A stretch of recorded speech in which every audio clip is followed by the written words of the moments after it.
www.attableek.com, the reviver of Iman. کیوں نورانی صاحب قمیضیں پہننا لیا؟ اللہ پاک وہاں کے توق سے حفاظت فرمائے. بسم اللہ الرحمن الرحیم. الحمد للہ نحمده ونستعینه ونستغفره ونؤمن به ونتوکل علیہ ونعوذ باللہ من شرور انفسنا ومن سیئات اعمالنا من يهده الله فلا مضل له ومن يضلل فلا هادي له ونشهد ان لا اله الا الله وحده لا شريك له ونشهد ان سيدنا ومولانا محمدا عبده ورسوله صلى الله تعالى عليه وعلى آله واصحابه وبارك وسلم تسليما كثيرا كثيرا. اما بعد فاعوذ بالله من الشيطان الرجيم. بسم الله الرحمن الرحيم. آمن الرسول بما انزل اليه من ربه والمؤمنون كل آمن بالله وملائكته وكتبه ورسله لا نفرق بين احد من رسله وقالوا سمعنا واطعنا غفرانك ربنا واليك المصير. وقال تعالى قالت الأعراب آمنا قل لم تؤمنوا ولكن قولوا أسلمنا ولما يدخل الإيمان في قلوبكم وإن تطيعوا الله ورسوله لا يلدكم من أعمالكم شيئا إن الله غفور رحيم. إنما المؤمنون الذين آمنوا بالله ورسوله ثم لم يرتابوا وجاهدوا بأموالهم وأنفسهم في سبيل الله أولئك هم الصادقون. وقال تعالى إنما المؤمنون الذين إذا ذكر الله وجلت قلوبهم وإذا تليت عليهم آياته زادتهم إيمانا وعلى ربهم يتوكلون الذين يقيمون الصلاة ومما رزقناهم ينفقون أولئك هم المؤمنون حقا لهم درجات عند ربهم ومغفرة ورزق كريم. وقال تعالى والمؤمنون والمؤمنات بعضهم أولياء بعض يأمرون بالمعروف وينهون عن المنكر ويقيمون الصلاة ويؤتون الزكاة ويطيعون الله ورسوله أولئك سيرحمهم الله إن الله عزيز حكيم. وعد الله المؤمنين والمؤمنات جنات تجري من تحتها الأنهار خالدين فيها ومساكن طيبة في جنات عدن ورضوان من الله أكبر ذلك هو الفوز العظيم. صدق الله العظيم وصدق رسوله النبي الكريم ونحن على ما قال ربنا وخالقنا ورازقنا من الشاهدين والشاكرين والحمد لله رب العالمين. إن الله وملائكته يصلون على النبي يا أيها الذين آمنوا صلوا عليه وسلموا تسليما. اللهم صل على سيدنا محمد وعلى آل سيدنا محمد كما صليت على سيدنا إبراهيم وعلى آل سيدنا إبراهيم إنك حميد مجيد. اللهم بارك على سيدنا محمد وعلى آل سيدنا محمد كما باركت على سيدنا إبراهيم وعلى آل سيدنا إبراهيم إنك حميد مجيد. میرے واجب الاحترام دوستو، بزرگوں، گھر پر سننے والی میری معزز مائیں اور بہنیں، سب سے پہلے تو ہم سب اللہ کا لاکھ لاکھ شکر ادا کرتے ہیں کہ اس نے ہم کو ایمان جیسی عظیم دولت سے مالا مال فرمایا. کہیں الحمدللہ. یہ اللہ کی دین ہے، اللہ کی نعمت ہے. اللہ نے ہم کو مسلمان گھرانے میں پیدا کیا، مسلمان ماں باپ دیے. اللہ نے ہم کو قرآن دیا، حدیث شریف دی. اللہ نے ہم کو مسجد دی، مدرسہ دیا، اچھے امام دیے، اچھے استاد دیے. اللہ پاک کی کتنی نعمتیں ہیں ہمارے اوپر. ہمارے ایمان کی حفاظت کے لیے اللہ نے کتنے اسباب دیے ہم کو. دوستوں بزرگوں، ہمارے پاس اللہ کی بہت سی نعمتیں ہیں، ان میں سب سے عظیم نعمت یہ نعمت ایمان ہے۔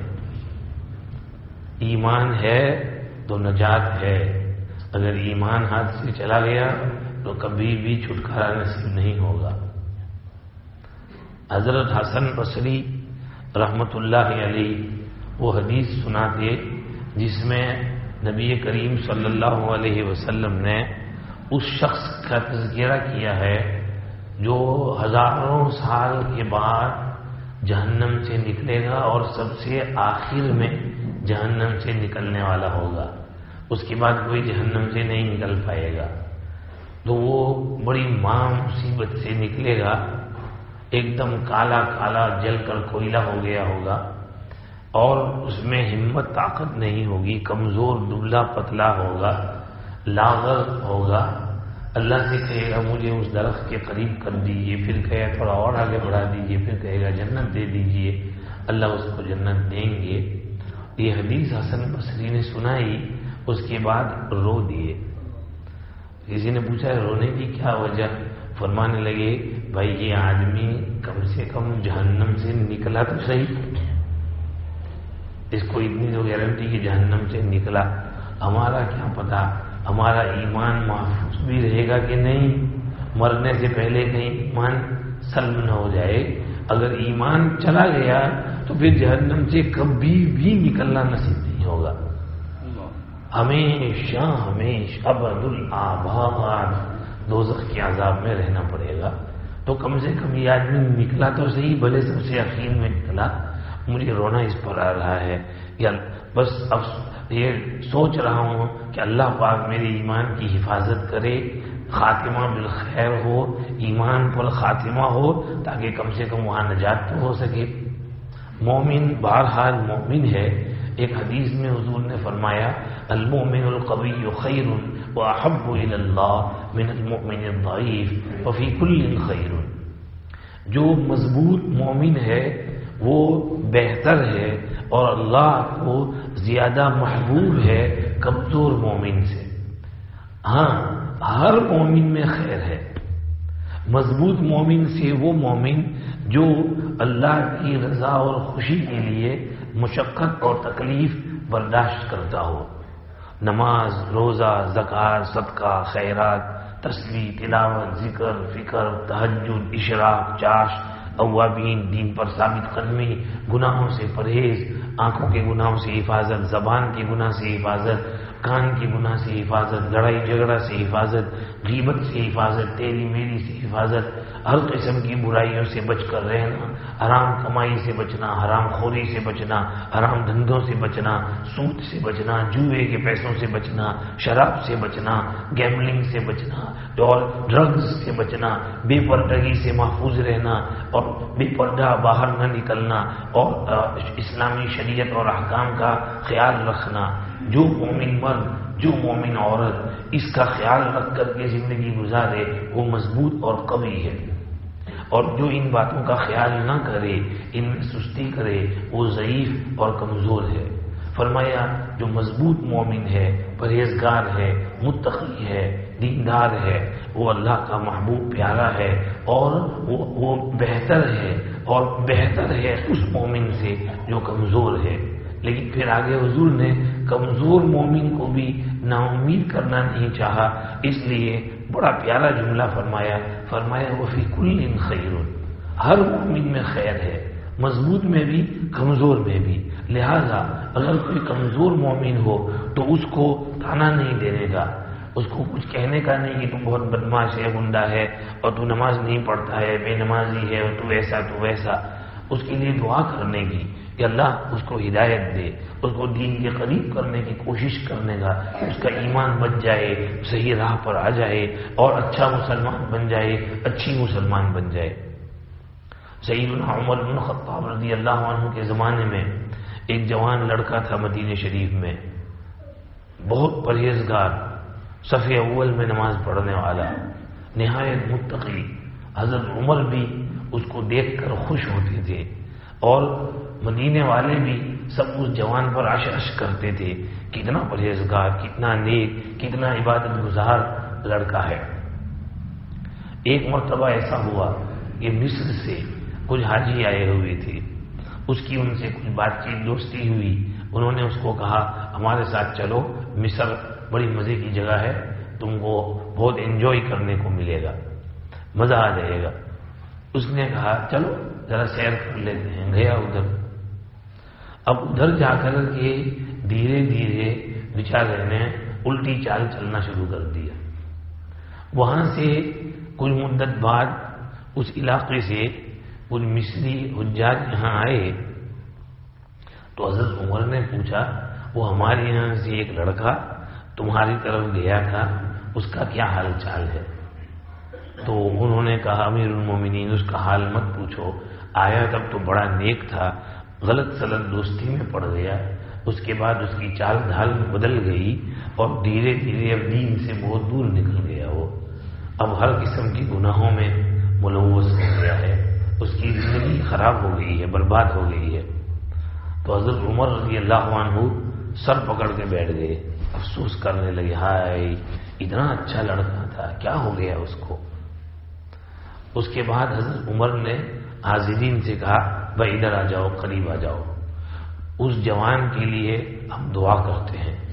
حضرت عمر نے ہاتھ اٹھائے اور دعا کی اس کے لیے، حاضرین نے آمین کہی، یا اللہ اس بیچارے جوان کو معاف کر دیجئے، اتنا اچھا لڑکا تھا، اس کے گناہوں کو معاف کر دیجئے، اس کو بخش دیجئے، اس کو ہدایت دیجئے، اس کو صحیح راہ پر لے آئیے۔ حضرت عمر نے دعا کی اس کے لیے، سب نے آمین کہی۔ اس کے بعد حضرت عمر نے کہا ایک کاغذ لاؤ، اس چٹھی پر حضرت عمر رضی اللہ عنہ نے اس کو خط لکھا، اس میں قرآن شریف کی ایک آیت لکھی، بسم اللہ الرحمن الرحیم، حامیم تنزیل الکتاب من اللہ العزیز العلیم غافر الذنب وقابل التوب شدید العقاب ذی الطول لا الہ الا ہو الیہ المصیر۔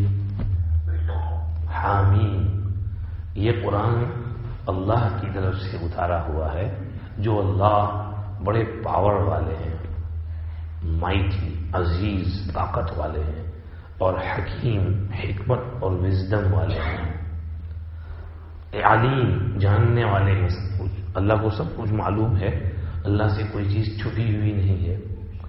ہاں، اور ساتھ ہی غافر ذنب، اللہ پاک پچھلے گناہوں کو بخشتے بھی ہیں، وقابل التوب، کوئی توبہ کر کے اللہ کے پاس آ جائے تو اللہ اس کی توبہ قبول بھی کر لیتے ہیں، شدید العقاب، اور اگر سزا دینے پر آ جائیں تو بڑی سخت سزا دیتے ہیں، اللہ جیسی سزا کوئی نہیں دے سکتا۔ ذی الطول، بڑے احسان والے بھی ہیں، اپنے نیک بندوں پر اللہ بہت احسان کرتے ہیں، بہت فضل فرماتے ہیں۔ لا الہ الا ہو، اللہ کے سوا کوئی بندگی کے لائق نہیں، الیہ المصیر، سب کو واپس اسی کے پاس جانا ہے اور کہیں نہیں جانا ہے، اللہ ہی کے پاس جانا ہے، الیہ المصیر۔ بس یہ آیت لکھ کر اس کو بھیجی۔ جب وہ لوگ وہاں پہنچے اور اس کو کہا کہ ارے بھائی، حضرت عمر رضی اللہ عنہ کی فکر کر رہے ہیں، حضرت عمر اتنے جلالی صحابی ہیں، مگر تیرا حال سن کر ان کی بھی آنکھ میں آنسو آ گئے اور انہوں نے تیرے لیے اسپیشل دعا مانگی اور تیرے نام کی خط لکھا اور یہ آیت بھیجی۔ اس نے وہ آیت پڑھی، کہنے لگا اوہو، حضرت عمر رضی اللہ عنہ نے مجھے یاد دہانی کرا دی کہ اللہ پاک گناہوں کو بخشتے ہیں، توبہ قبول کرتے ہیں، اور ساتھ ہی مجھے وارننگ بھی سنا دی کہ اگر توبہ نہیں کی تو اللہ پاک شدید العقاب ہے، اللہ کی سزا بھی بڑی سخت ہے۔ واقعی جو اللہ ایسے ہوں تو اس اللہ کی طرف رجوع ہو ہی جانا چاہیے۔ مرنے کے بعد اللہ کے پاس جانا ہے تو ابھی سے اللہ کے پاس چلیے، ابھی سے اللہ کے پاس چلتے ہیں، الیہ المصیر۔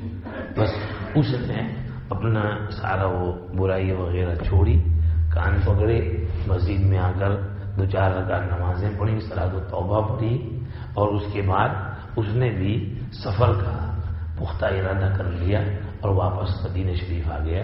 حضرت عمر نے اس کو گلے لگا لیا, آ گیا واپس.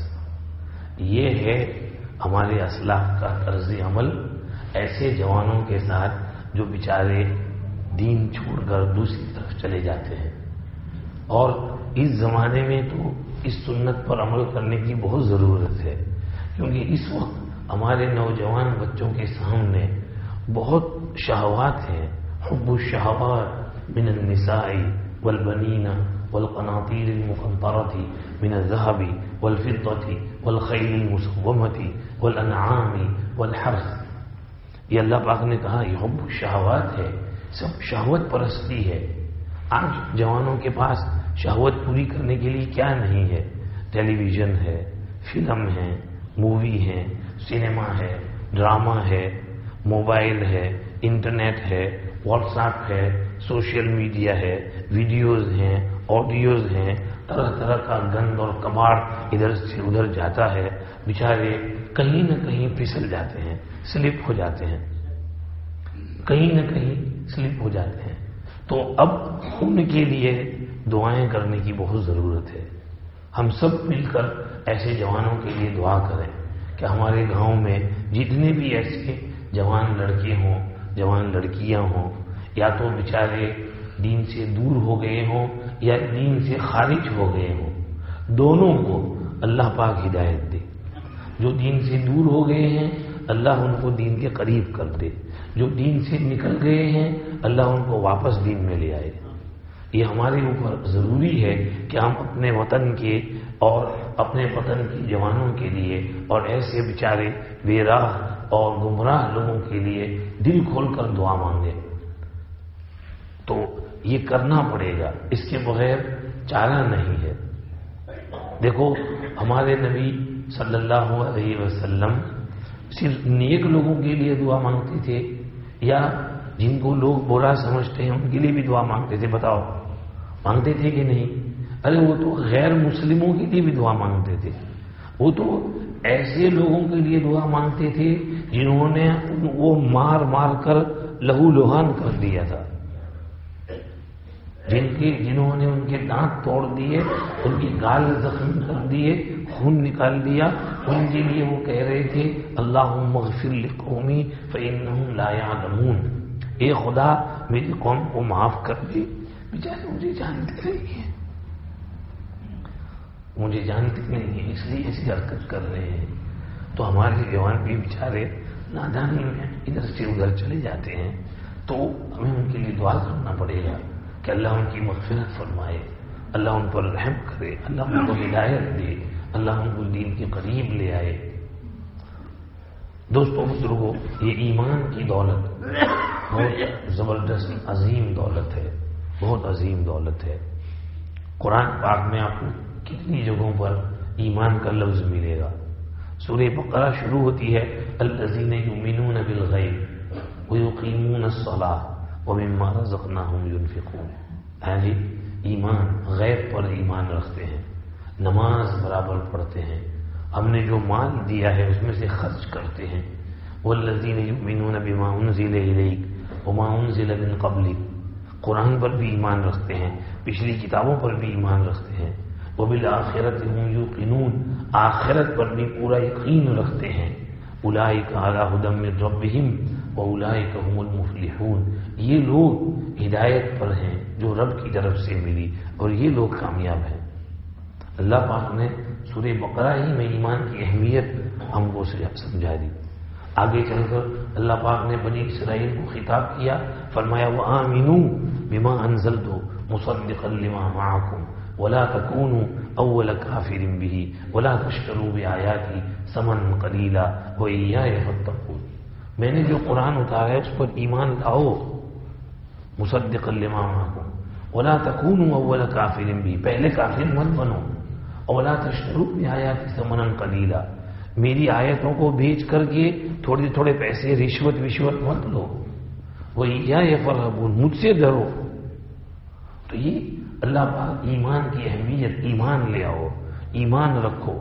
سورہ بقرہ جب ختم ہوتی ہے اللہ پاک پھر آمن الرسول بما انزل الیہ من ربہ والمؤمنون, رسول خود بھی ایمان رکھتے ہیں اس پر جو ان پر اترا ان کے رب کی طرف سے. یعنی محمد الرسول اللہ کو بھی حکم تھا کہ وہ اپنے رسول ہونے پر ایمان رکھیں کہ میں اللہ کا رسول ہوں.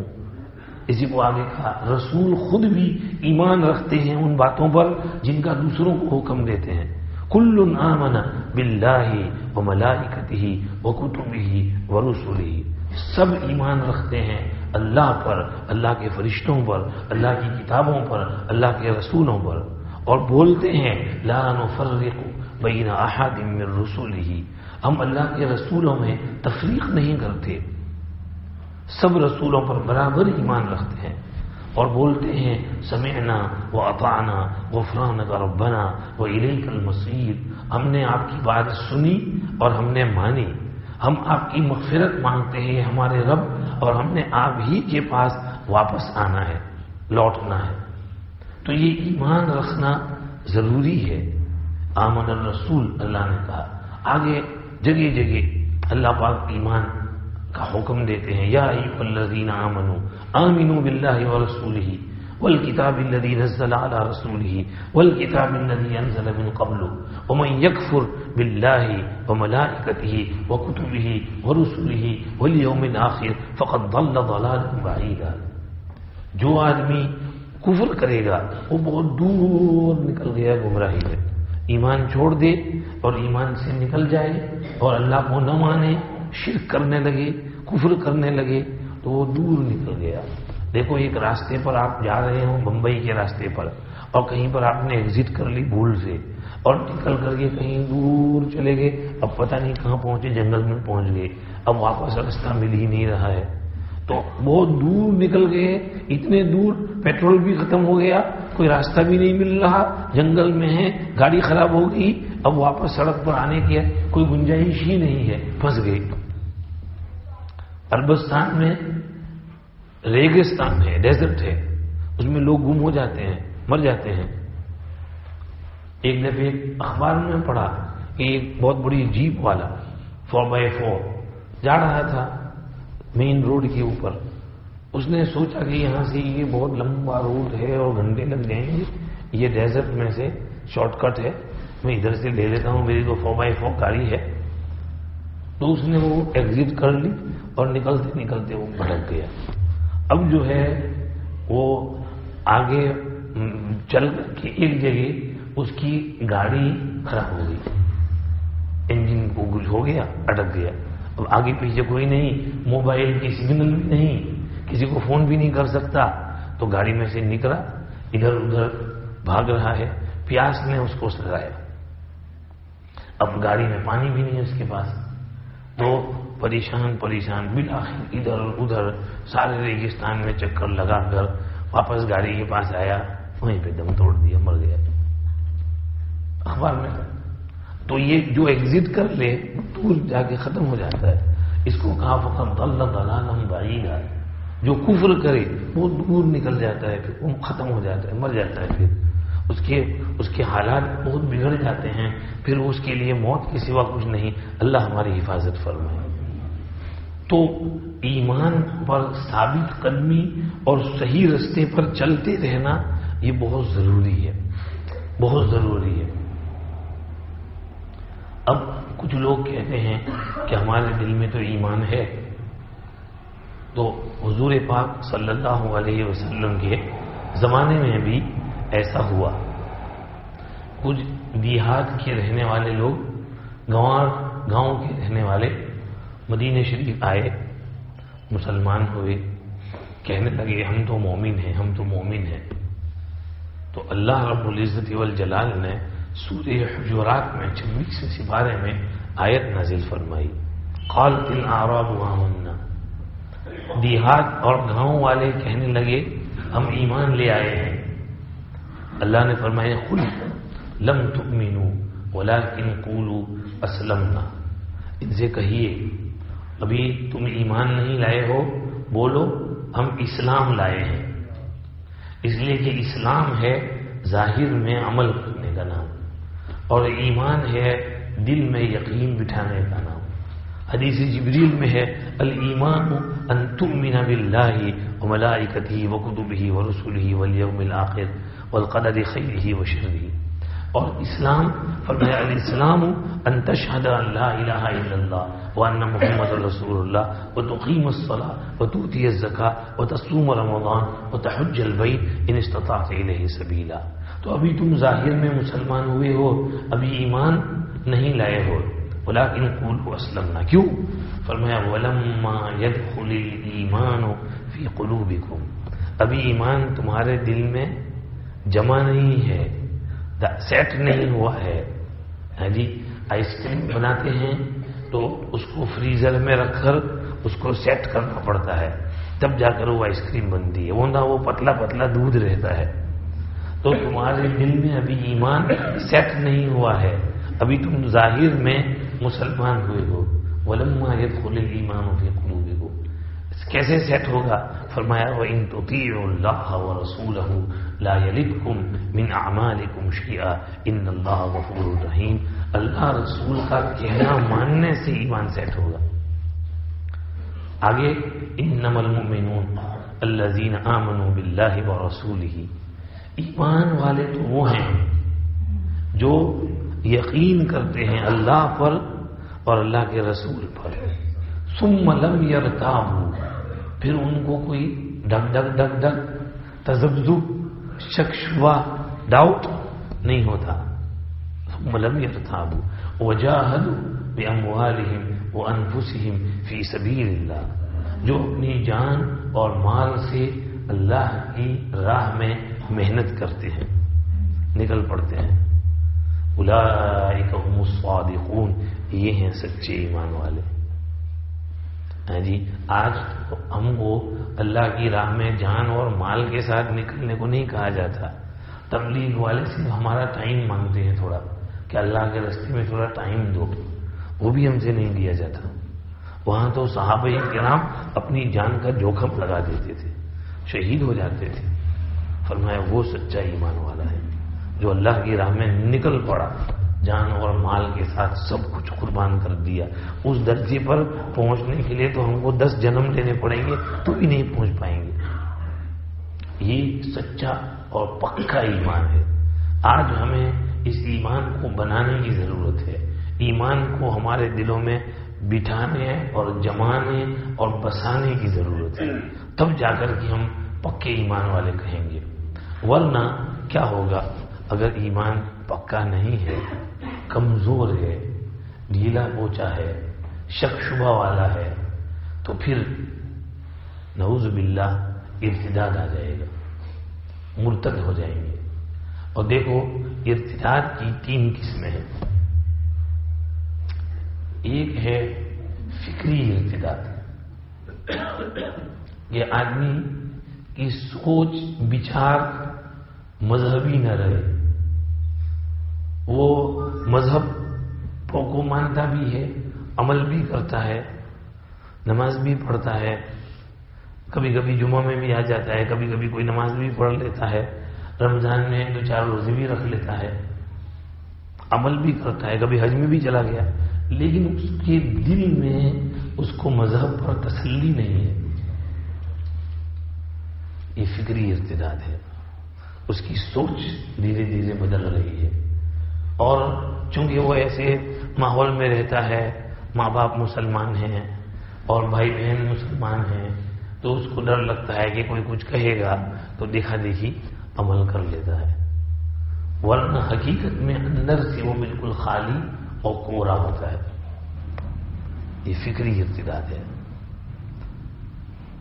رمضان کے مہینے میں ہمارے یہاں روزے بہت لمبے ہوتے ہیں.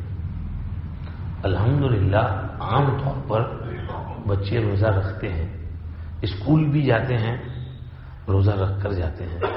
ایگزام ہوتے ہیں، روزے کے ساتھ ایگزام لکھتے ہیں. لیکن کچھ شریر بچے، کچھ شریر بچیاں ایسے بھی ہوتے ہیں جو گھر میں سحری کے ٹائم اٹھ گئے، ممی کے ساتھ سحری بھی کر لی اور نماز بھی پڑھ لی، قرآن بھی پڑھ لیا، تھوڑا سا سحری کے برتن بھی دھو کے صاف کر کے رکھ دیے. 2 بجے 2:30 بجے سحری پوری ہوتی ہے. اس کے بعد سو گئے، پھر صبح کو 8 بجے اس کا اسکول گئے۔ اب جو ہے 12 بجے لنچ کا ٹائم ہوا تو ادھر ادھر دیکھا، کوئی دیکھ نہیں رہا ہے تو چپ چاپ سے جا کے کھانا کھا لیا، چپ چاپ سے چاکلیٹ کھا لیا، سویٹ کھا لیا، سینڈوچ کھا لیا۔ اس کے بعد 4 بجے اسکول سے واپس آئے تو اب پھر روزہ ہو گیا، 9 بجے 9:30 بجے افطاری ہے تو وہاں تک روزہ رکھ لیا۔ دیکھو اس بچے کو، اس بچی کو اپنے ایمان پر کانفیڈنس نہیں ہے، اس کو تسلی نہیں ہے، وہ صرف اس لیے کہ دیکھا دیکھی سب کر رہے ہیں تو کرنا پڑ رہا ہے۔ یہ فکری ذہن دھیرے دھیرے دین سے دور جا رہا ہے۔ ابتدا یہاں سے ہی ہوتی ہے۔ اسی لیے ایمان کو بچانے کے لیے عملی زندگی بہت ضروری ہے۔ جہاں عملی زندگی ہوگی وہاں ایمان بچے گا، سسٹم میں رہنا پڑے گا، 5 ٹائم کی نماز پڑھنا پڑے گا، فجر بھی، ظہر بھی، عصر بھی، مغرب بھی، عشاء بھی، صرف فرض نہیں سنتیں بھی پڑھنا پڑے گا، نفلیں بھی پڑھنی پڑے گی، کلام پاک روز تلاوت کرنا پڑے گا، ذکر بھی کچھ کرنا پڑے گا، کسی شیخ کے ہاتھ پر بیعت ہو جاؤ، ان کے بتائے ہوئے طریقے کے مطابق ذکر کرو۔ اگر عملی زندگی میں رہیں گے، رمضان کے روزے بھی رکھو، نفلی روزے بھی رکھو، زکوٰۃ بھی دو، نفلی صدقہ خیرات بھی دو، حج میں بھی جاؤ، عمرے میں بھی جاؤ، اللہ نے پیسے دیے ہیں، اپنے بچوں کو لے جاؤ وہاں پر حج عمرہ کراؤ ان سے، مسجد اقصیٰ جا سکتے ہو مسجد اقصیٰ لے جاؤ، وہاں جاؤ، وہاں کی روحانیت دیکھو۔ جب ان جگہوں پر جائیں گے، حرمین شریفین، مسجد اقصیٰ، تمہارا ایمان بھی مضبوط ہوگا، تمہاری اولاد کا ایمان بھی مضبوط ہوگا۔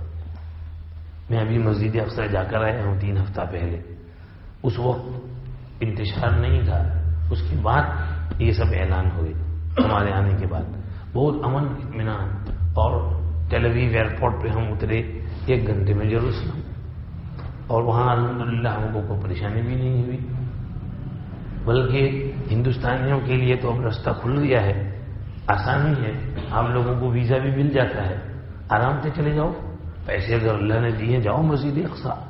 ہم لوگ رات کو ذرا مسجد اقصیٰ کا احاطہ ہے، وہ بہت بڑی اس کی دیوار ہے پرانے اولڈ سٹی کی، تو وہاں سے دمشق گیٹ سے ہم باہر نکل رہے تھے، سیڑھی پر چڑھ رہے تھے، تو ہم اردو میں بات کر رہے تھے یا پتہ نہیں گجراتی میں کچھ، تو ہمارے ساتھ ساتھ کوئی صاحب بھی چل رہے تھے، وہ ایک دم سے گجراتی میں بولنے لگے، کہنے لگا اچھا تمہیں تو اپنا ڈیسی لوگوں لاگو سو۔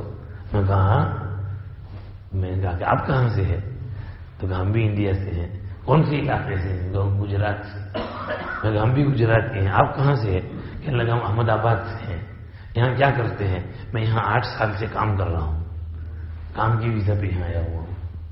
اب دیکھو میں نے کہا کہ انڈیا والوں کے لیے تو راستہ ہے، آپ لوگ جا سکتے ہیں، تو اگر آپ کو اللہ نے پیسہ دیا ہے تو جاؤ وہاں پر مسجد اقصیٰ، جانے سے وہاں کے لوگوں کو تقویت ملتی ہے، ہم لوگ جاتے ہیں ان کو بہت خوشی ہوتی ہے، ان کو ایسا ہوتا ہے کہ دنیا کے مسلمانوں کو مسجد اقصیٰ کی فکر ہے کہ ہمارے ہاتھ سے چلی نہ جائے، اور پھر ہم وہاں جاتے ہیں، دعائیں کرتے ہیں تو اللہ پاک ان دعاؤں سے فائدہ کرتے ہیں، اور ہم جاتے ہیں تو ہمارے جانے سے بھی مسجد آباد ہوتی ہے، اس لیے کہ وہاں کے فلسطینی لوگ تو بیچارے جیسے ہم لوگوں کو دن بھر کام کرنا پڑتا ہے روزی روٹی کے لیے، تو ان کو بھی تو محنت کرنی پڑتی ہے، تو بیچارے ظہر عصر مغرب میں نہیں آ پاتے ہیں، جاب پر ہوتے ہیں، اپنی جگہ پر نماز پڑھ لیتے ہیں، مسجد خالی ہوتی ہے، تو مسجد میں ہم جیسے ٹورسٹ لوگ ہی ہوتے ہیں، 2-3 صفیں ہوتی ہیں، تو باہر سے آنے والے جو یا تو بڈھے ہوں گے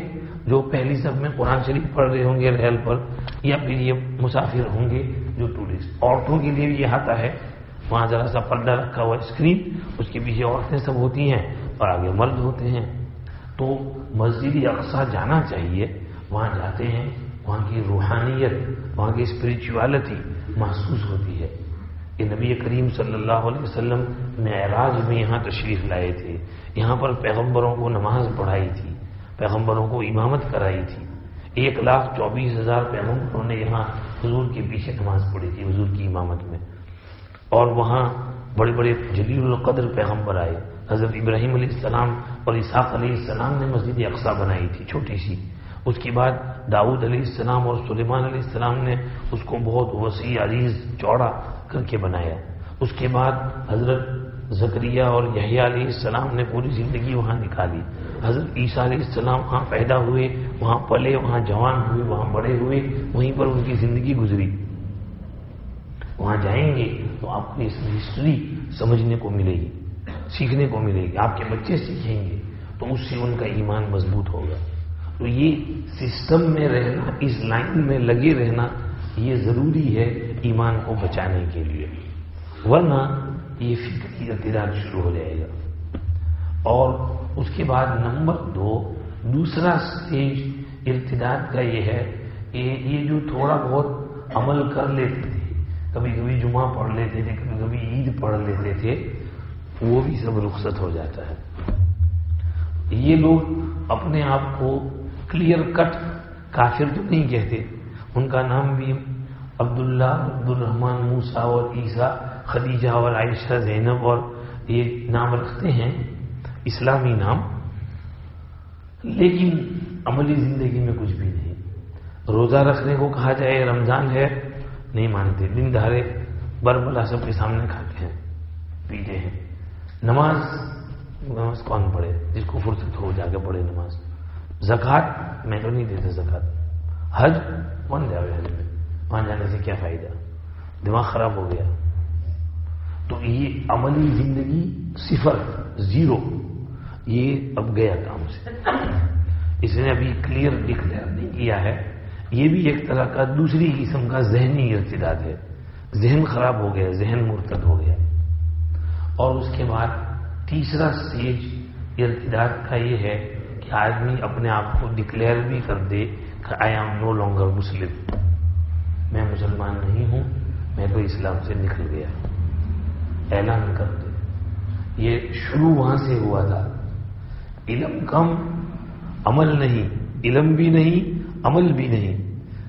پھر دھیرے دھیرے عمل بالکل ختم، پھر دھیرے دھیرے ایمان بھی ختم. پھر جو اس طرح مرتد ہو جائے بس اس کے لیے پھر بہت مشکل مسئلہ ہے. قرآن شریف کہتا ہے ان الذین کفروا بعد ایمانہم ثم ازدادوا کفرا لن تقبل توبتهم واولئک هم الضالون.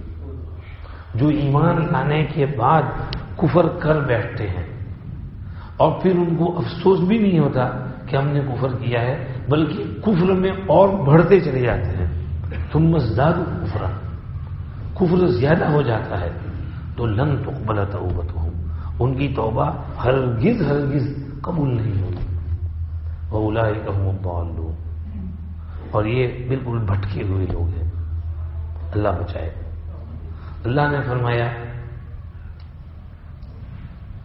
ان الذین آمنوا ثم کفروا ثم آمنوا ثم کفروا ثم ازدادوا کفرا لم يكن الله ليهدي لهم ولم يكن الله ليغفر لهم ولا ليهديهم سبيلا بشر المنافقين بأن لهم عذابا أليما الذين يتخذون الكافرين أولياء من دون المؤمنين أيبتغون عندهم العزة فإن العزة لله جميعا.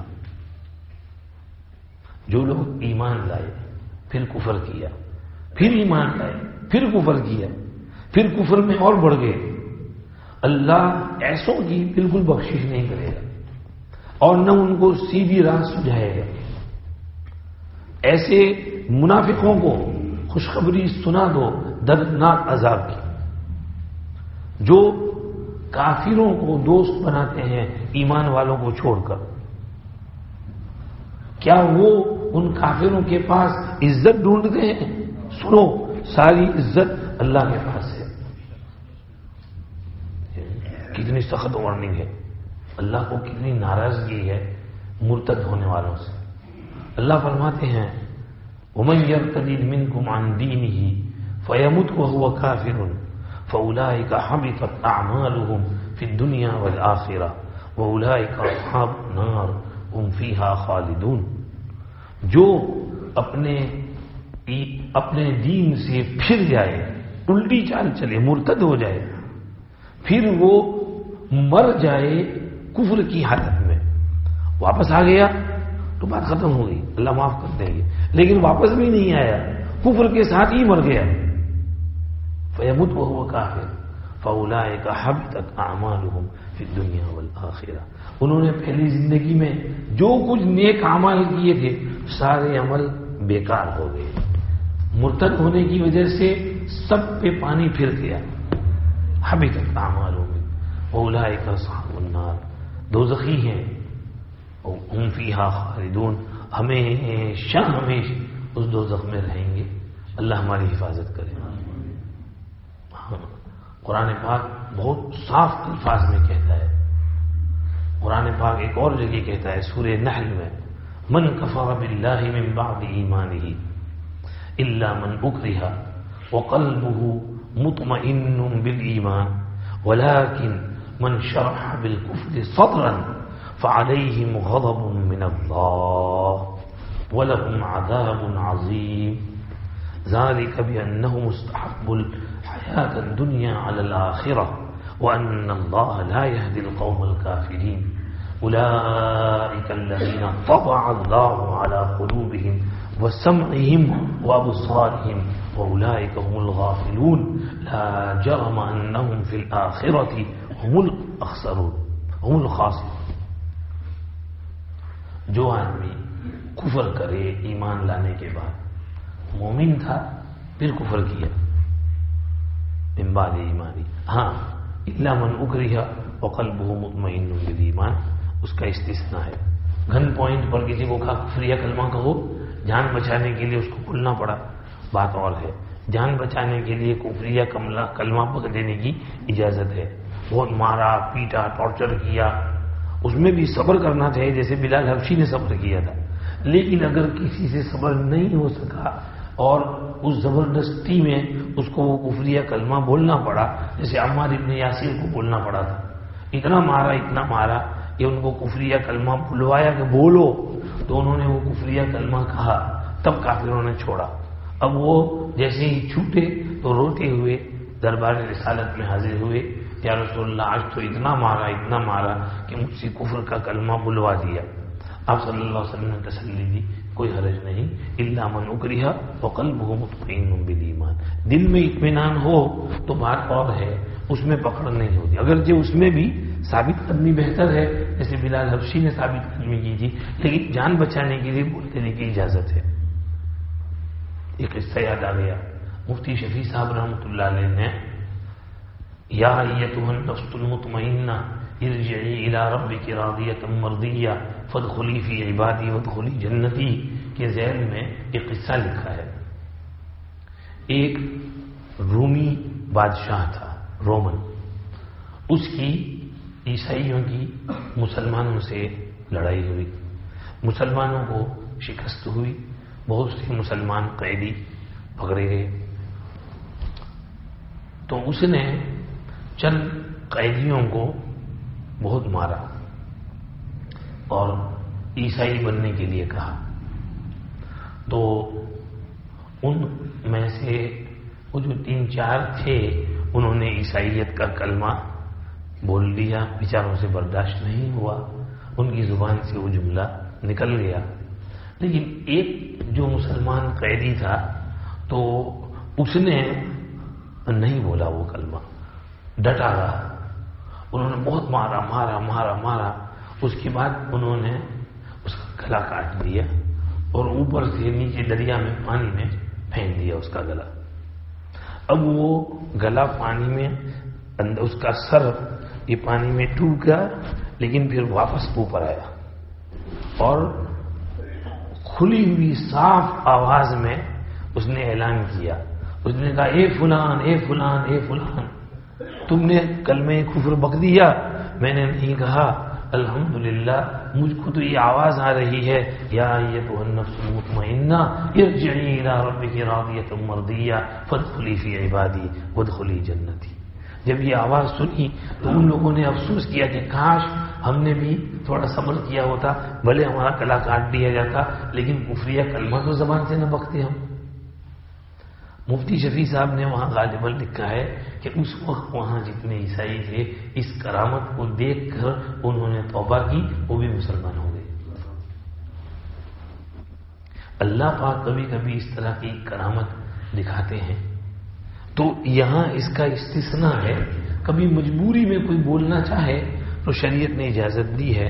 آگے فرمایا وَلَٰكِن مَنْ شَرَحَ بِالْكُفْرِ صَدْرًا، جو دل کھول کر کفر کرے، دل کھول کر کفر کرے، ببانگے دوہل سب کے سامنے برپلا بے اعلان کفر کرے، ہاں ہم کافر ہیں، استغفر اللہ۔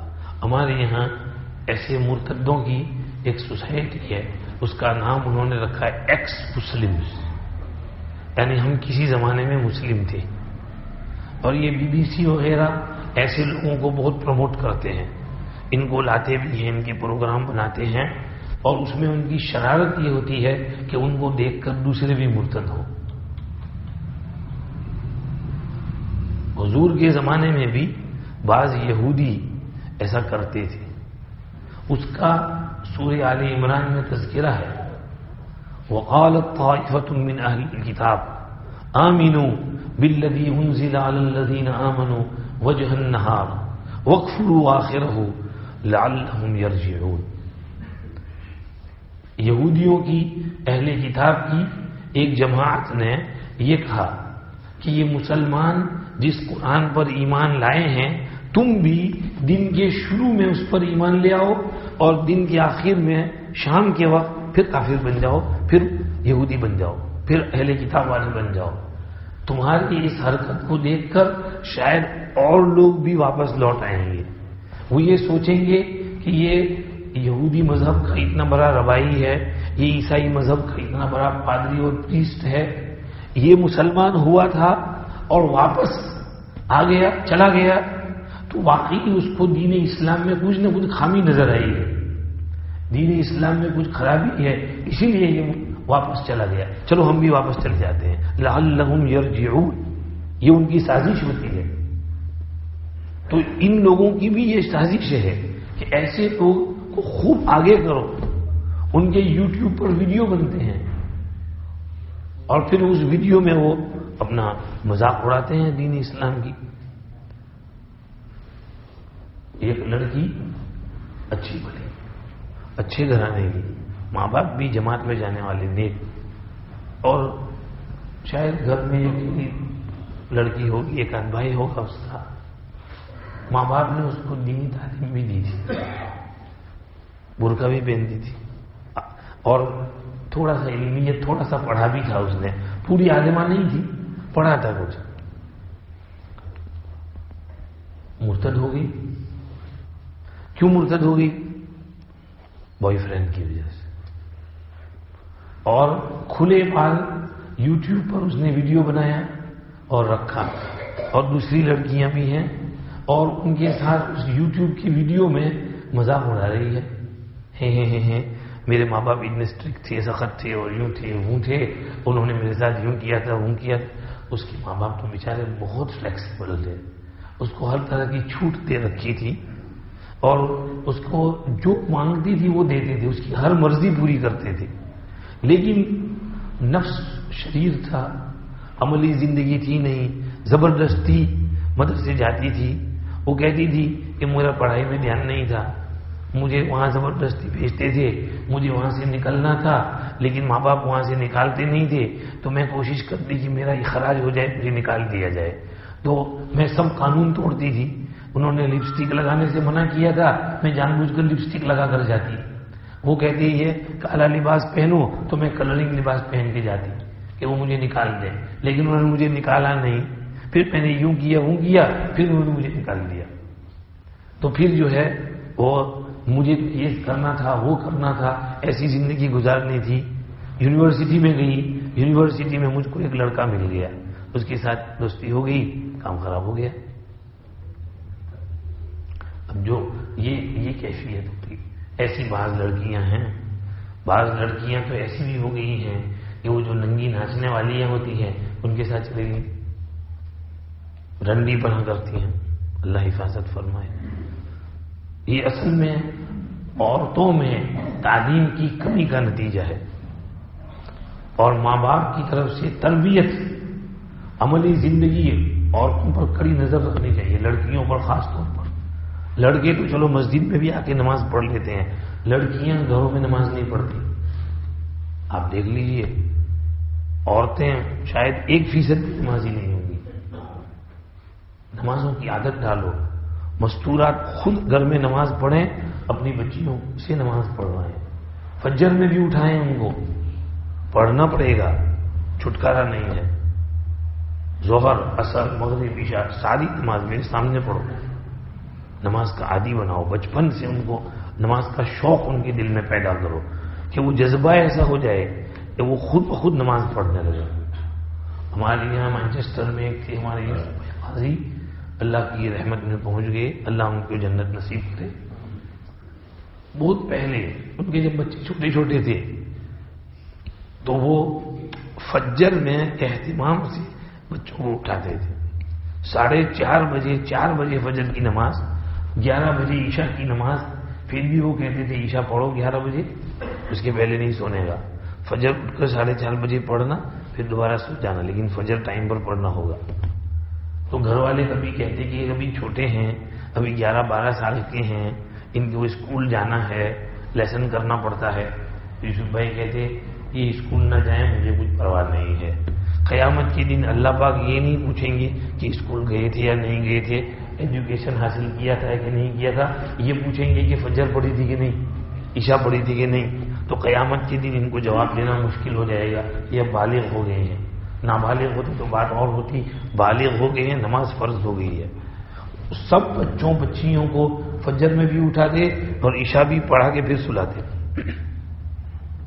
مولانا جلاد صاحب تھے ہمارے یہاں، جماعت میں جاتے تھے، جہاں بھی ہوں تو جماعت میں بھی روزانہ اہتمام سے وہ فون میں 2 پیسے ڈال کر گھر پر فون کر کے چیک کرتے تھے کہ بچوں نے فجر پڑھی کہ نہیں پڑھی، روزانہ ڈیلی اہتمام سے چیک کرتے تھے، جاگے کہ نہیں، کس نے پڑھی فجر، کس نے نہیں پڑھی، کون سو رہا، کون جاگ رہا، جگاؤ اس کو، کبھی کبھی فجر پڑھاؤ اس کو۔ تو یہ ماں باپ کو بچوں کی عملی زندگی بنانا پڑے گا، اور بچوں کی عملی زندگی کب بنائیں گے؟ جب خود کی عملی زندگی ہوگی۔ اگر ہم خود ہی نماز نہیں پڑھیں گے تو ہمارے بچوں سے کیا پڑھوائیں گے ہم؟ ہاں جی۔ اور بعض ماں باپ تو اتنے نالائق ہوتے ہیں کہ خود تو پڑھتے نہیں، بچے کو بھی نہیں پڑھنے دیتے۔ بعض بچے نیک ہوتے ہیں، داڑھی رکھتے ہیں، نماز کے لیے آنا چاہتے ہیں، تو ماں باپ ان کو ڈانٹتے ہیں۔ ہمارے یہاں ایسا ہوا، ایک جگہ ایک شیخ ریاض تھے، مرید، برمنگھم کے علاقے میں، بیچارہ مرید ہوا ان سے، دھیرے دھیرے اس نے داڑھی رکھ لی، نماز برابر شروع کر دی۔ تو اس کے باپ کا وہ گروسری کا اسٹور تھا، مسجد کے سامنے ہی تھا، تو اس ظہر کے لیے تھوڑی دیر کام کرنے والے تو بہت ہیں اور بھی، تو یہ ظہر کے لیے مسجد چلا جاتا۔ تو اس کا باپ اس کو کہتا ہے ابے کیا نماز پڑھتا رہتا ہے، جب بڈھا ہو جائے نا، سفید داڑھی ہو جائے، پھر تسبیح پکڑ لے، پھر نماز پڑھنا، ابھی سیدھا سیدھا دکان میں کھڑا رہے۔ نہ باپ خود نماز پڑھتا ہے، نہ بیٹے کو پڑھنے دیتا ہے۔ تو یہ کیفیت، ماں خود بھی نہیں پڑھتی، بیٹی کو بھی نہیں پڑھنے دیتی۔ بعض مائیں حجاب نہیں کرتی، کھلے بال باہر جاتی ہیں، تو بیٹی اگر حجاب پہن لے وہ ان کو برا لگتا ہے، وہ سوچتی ہیں کہ یار میں نہیں پہنتی، میری بیٹی کیوں پہنے، لوگ کہیں گے، بات کریں گے کہ اس کی بیٹی بہت نیک ہو گئی ہے، بیٹی کو کہتی ہے حجاب نہیں، اسکارف نہیں پہننے کا، کھلے بال جانے کا بال، نہ خود پہنتی ہے اسکارف، نہ دوسرے کو پہننے دیتی ہے۔ تو یہ تو اور زیادہ خرابی ہو گئی۔ اگر آپ اپنی اولاد کا دین اور ان کے ایمان کی حفاظت کرنا چاہتے ہیں تو آپ کو پہلے خود اپنی زندگی عملی بنانا پڑے گا۔ آپ کی زندگی عملی ہوگی تو آپ اپنی اولاد کو عملی زندگی پر آمادہ کریں گے۔ ان کو اٹھاؤ، نمازیں پڑھاؤ ان سے، اور قرآن پاک، روزانہ قرآن پاک کی تلاوت خود بھی کرو، بچوں سے بھی کرو۔ فجر بعد ہر گھر میں سے زور زور سے تلاوت کی آواز آنی چاہیے، سب گھروں میں سے آواز آنی چاہیے۔ پچھلے زمانے میں تھا کہ نہیں، ہمارے دادا نورانی صاحب کہ ہر گھر میں سے آواز آتی تھی، بلکہ میں تو یاد پڑتا ہے میری تو آنکھ کھلتی تھی میرے نانا کی تلاوت کی آواز سے، تہجد کے وقت اٹھ جاتے تھے، نماز پڑھ کر فجر سے پہلے وہ زور زور سے یاسین والقرآن الحکیم انک لمن المرسلین علی صراط مستقیم، تو ہمارا بستر جو ہے نانا کے روم میں ہی ہوتا تھا، تو ان کی اس سے آواز سے ہم اٹھتے تھے، ہم بھی اٹھ کر فجر پڑھ لیتے تھے۔ تو یہ تلاوت کی آواز ہر گھر میں سے آنی چاہیے۔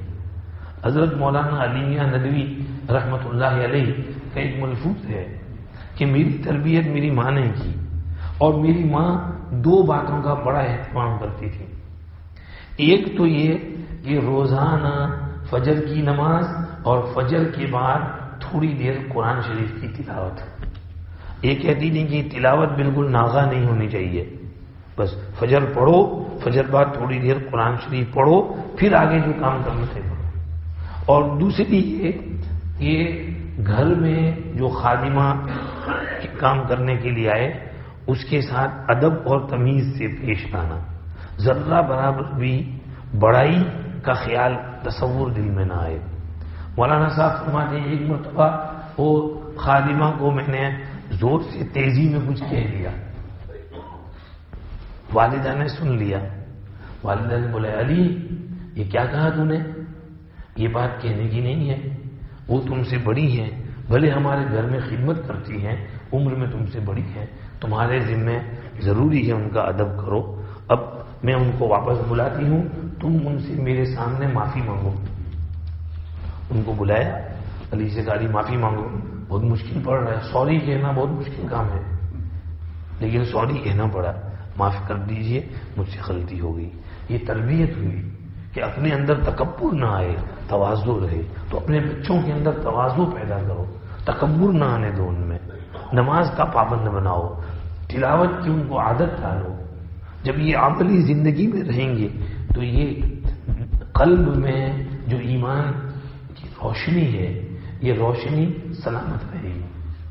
اگر عملی زندگی نہیں رہے گی تو یہ قلب میں جو ایمان کا نور ہے یہ دھیرے دھیرے دھیرے دھیرے بجھ جائے گا۔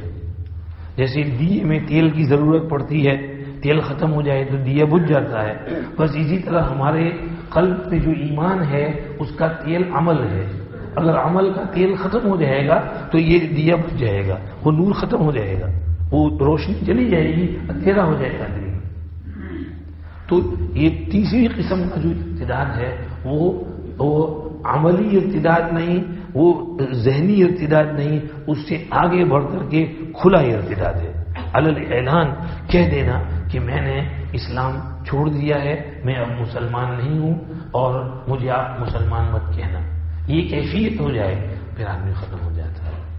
اللہ ہمارے نسلوں کی حفاظت فرمائے۔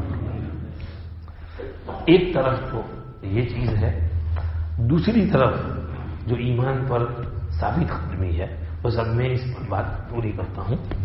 سورہ انفال میں اللہ پاک نے فرمایا کامل ایمان والے لوگ کون ہیں؟ جن کا ایمان پرفیکٹ، کمپلیٹ، 100% پکا ایمان۔ اللہ کہتے ہیں وہ لوگ ہیں جن میں 5 صفات پائی جائیں۔ فرمایا انما المؤمنون، معاف کیجیے انڈیا اندر میرا گلا خراب ہو گیا، کل تو اچھا بھلا گلا تھا، جمعہ بھی پڑھایا ہم نے، لیکن مسلسل گلا استعمال ہو رہا ہے، کہیں پر ٹھنڈا پلا دیا بس گیا کام سے۔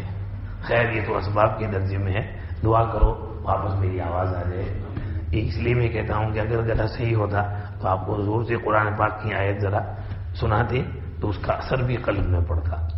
اللہ فرماتے ہیں انما المؤمنون الذين اذا ذكر الله وجلت قلوبهم واذا تليت عليهم آياته زادتهم ايمانا وعلى ربهم يتوكلون الذين يقيمون الصلاة ومما رزقناهم ينفقون أولئك هم المؤمنون حقا لهم درجات عند ربهم ومغفرة ورزق كريم۔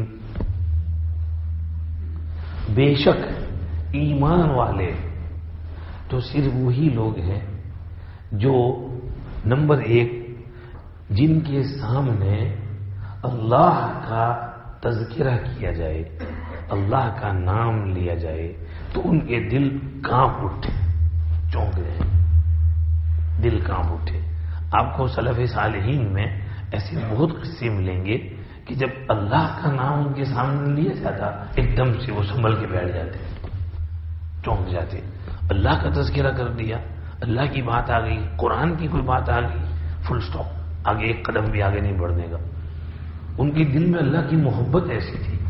دیکھو جب کسی کو کسی سے محبت ہوتی ہے، آپ کے یہاں جوانوں کو کرکٹ سے محبت ہے، ہمارے یہاں جوانوں کو فٹ بال سے محبت ہے. وہ ایک ایک ٹیم کو سپورٹ کرتے ہیں.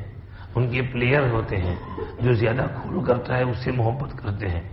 تو اگر کہیں پر بیٹھے ہوں باتیں کر رہے ہوں اور ٹی وی پہ نیوز چل رہا ہو اور ایک دم سے وہ نیوز میں اسپورٹس میں اس کا نام آ جائے، ایک منٹ چپ چپ، پتہ نہیں کیا بات ہو رہی ہے، وہ اس پلیئر کی کوئی بات آ گئی. اب جو ہے وہ ایک دم سے چونک جائیں گے اور اس کو دھیان سے سنیں گے کیا نیوز ہے اس کا، وہ سب بات سن لی، ہاں آپ کو سکون ہے. یہ کیا ہے؟ محبت کا ثمرہ ہے. یہ جس سے محبت ہوتی ہے اس کا نام آتے ہی ایک دم اٹینشن پورا ہو جاتا ہے. فرمایا اللہ سے مومن کو اتنی محبت ہونی چاہیے کہ اللہ کا نام لیا جائے مومن ایک دم متوجہ ہو جائے. اذان ہو، اذان توجہ سے سنے، باتیں نہ کرے. اذان کے وقت اللہ کا نام لیا جا رہا ہے، بھائی ہم کیسے باتیں کرتے رہیں؟ اللہ کا نام، اللہ اکبر مؤذن کہہ رہا ہے اور ہم باتیں کریں. میر ذوالفقار صاحب نقشبندی نے ان کے مواعظ میں وہ قصہ لکھا، زبیدہ خاتون کا. ان کا انتقال ہوا، ان کے بارے میں لوگوں نے بہت اچھے اچھے خواب دیکھے، کیونکہ بہت نیک خاتون تھی اور بادشاہ کی بیوی تھی، رانی تھی اور سمجھیے شہزادی بھی تھی، لیکن ان کے اندر ادب بہت تھا. تو انہوں نے بڑے اچھے اچھے نیک کام کیے. قرآن محل بنایا جہاں 24 گھنٹے قرآن پڑھا جاتا تھا. نہر زبیدہ کھدوائی جو عراق سے لے کر مکہ آنے والے مسافروں کے لیے پانی سپلائی کرتی تھی. تو بڑے اچھے اچھے دفاعی کام کیے.